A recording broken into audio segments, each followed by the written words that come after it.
Udumo kuNkulunkulu kweliphezulu nokuthula emhlabeni kubantu abathokozelwa nguye. Bakunzibandwa yakubingelela. Ngithi uJesu Kristu inkosi indlalifa izulu. Sambonga-ke kakhulu uNkulunkulu ukuba sikwazi ukuhlangana kule ngosi. Lokhu sigcinane ngomgqibelo, inkonzo yangena late, ngiyaxolisa kakhulu.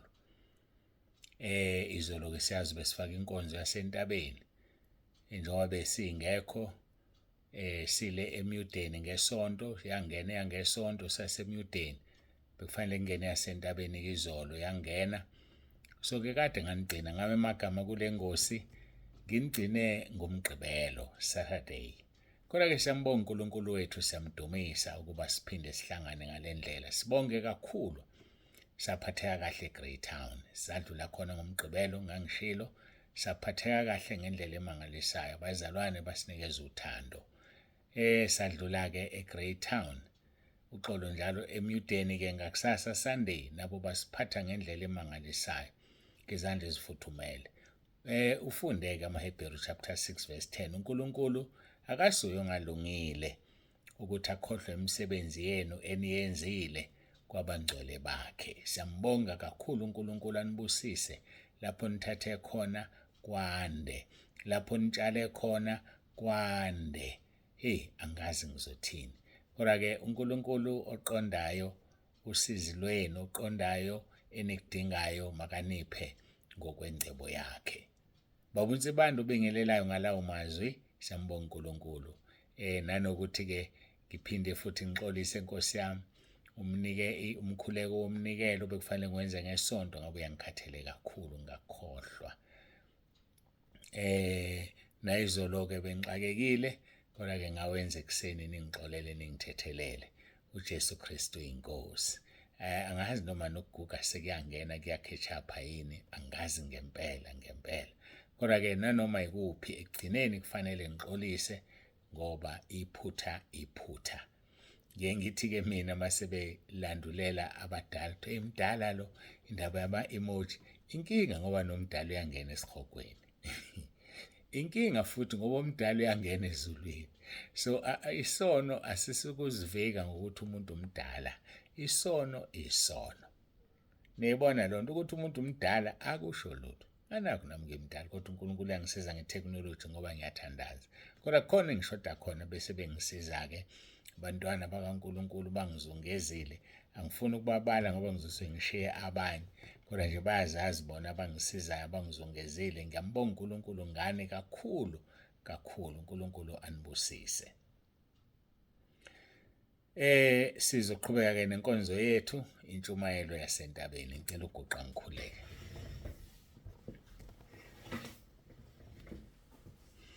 Babongcwele uNkulunkulu wethu nomusa, siyazithoba phambi kobuso bakho. Siyabonga uthando sithande ngalo. Siyabonga Nkosi ngakho konke osenzele khona. Ngiyacela ukuthi ube nathi kule nkonzo, uyibusise, busise nabayilalele. Sisekuwo lo mkhosi, ngiyathandaza ukuba uqinise lona loyo ngegama elinamandla lenkosi yethu uJesu Kristu ophilayo. uJesu Kristu inkosi. Amen.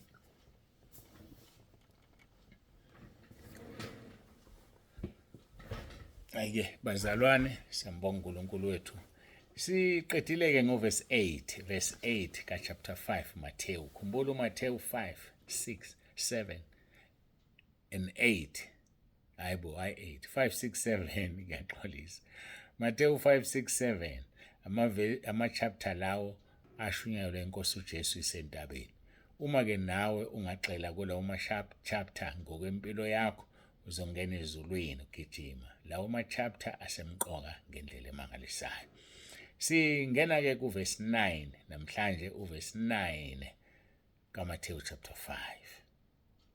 Uthi-ke, babusisiwe abalamulayo ngokuba bayakuthiwa abantwana bakaNkulunkulu. Babusisiwe abalamulayo ngokuba bayakuthiwa abantwana bakaNkulunkulu.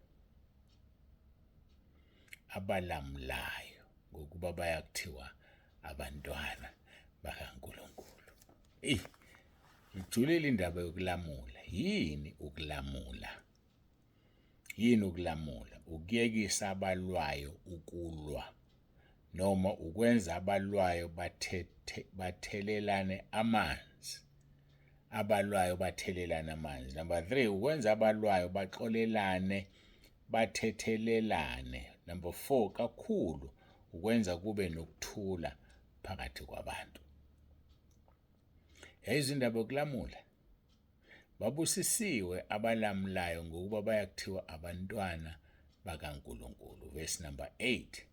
Xolo uverse number 9 ka-chapter 5. Ithe yini ukulamula? Sathi ukuyekisa abalwayo ukulwa. Ayidini ngokubayekisa. Uphinde wenza abalwayo bathelelana amanzi. Ukuze ungathi usungasekho babuye benze njani? Balwe. Number 3, ukwenza abalwayo baxolelane bathethelelane bahlukanise kumnandi sebehleka. Wenzeni wena? Ulamulile. Ukugcina ukwenza kube nokuthula phakathi kwabantu. Kube nokuthula, angabikho hlebo omunye emva kokuba kade belwa sebexolelene. Ukulamula-ke lokho. Babusisiwe-ke abantu abenza lenkonzo ngoba bazothiwa abantwana bakaNkulunkulu. Sithola enye indlela yokuthi ube ngumntwana kaNkulunkulu. Uma ulamula, kuliwa ungumntwana kaNkulunkulu. Hayi ojabulayo abantu mabelwa, shaya izandla, ume ngakolunye uhlangothi uthi mshaye, ubenzani yena? Awulamuli njenganoyihlohla. Bangaki owayihlohla kubo? Usafunda isikole? Ngane emazilo wawenze njani? Ongajabuli? Vuma leso sono. Sivume wasokuvimba ungene ezulwini. Mhlawumbe wena nje ubaqhathile. Abanye banolimo olubi bayaxabanisa, bayaxova, bayahleba, bayancetheza. Isono leso. Thanda ukubona abantu belwa nje. Ngiyakhumbula ngelusa ngakhula eMsinga kwakuliwa. Masingabafana siqhathwe. Siqhathwe yini insizwe endala ingqwele. Yayibona lonto le? Isono uqhatha izingane. Isono uqhatha abafana.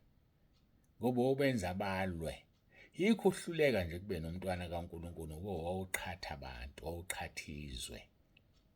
Ukuqhatha abantu isono. Babusisiwe abalamulayo ngoba bazothiwa abantwana bakaNkulunkulu.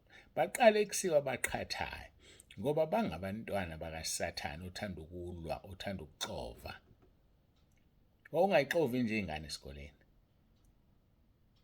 Ushoshozela uthi mshaya kanti wena uyamsaba yini?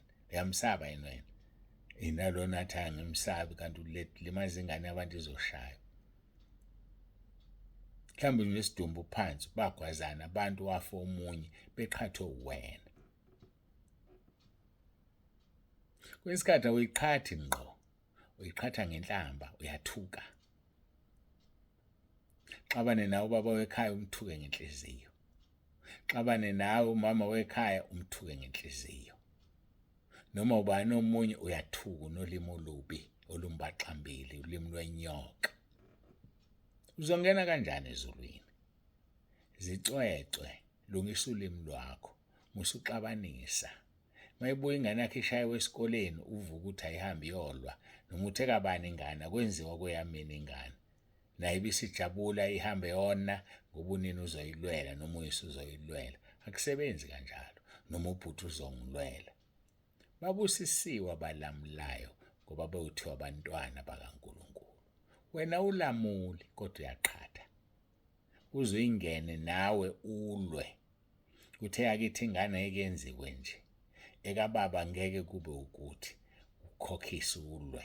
Kade kulwe ingane umdadlana wena usuyalwa nawe uyashaya. Isono leso uzosivuma nini awungixoxele? Uzosivuma nini?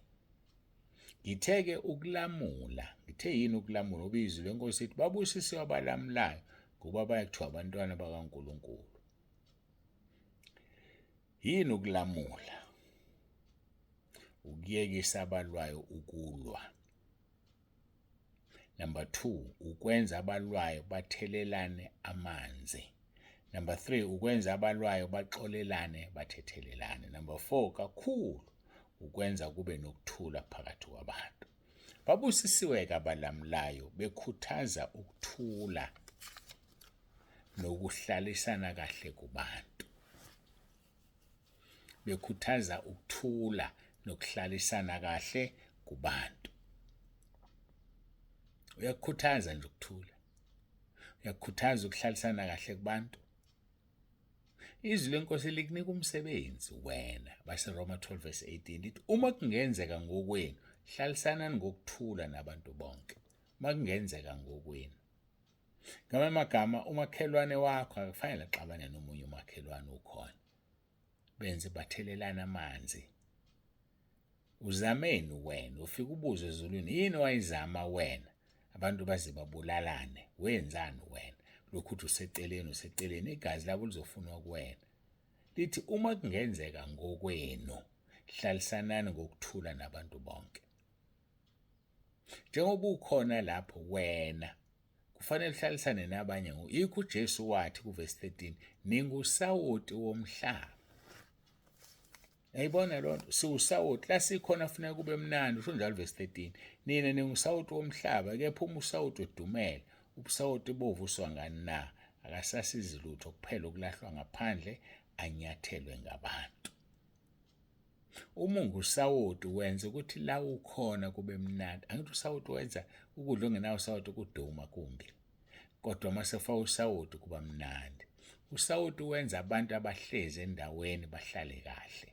Uthi kuJesu wena ungusawoti womhlaba. Uma ungusawoti womhlaba, yindaba uhlale phakathi kwabantu abalwayo abaxabanayo bangenelani.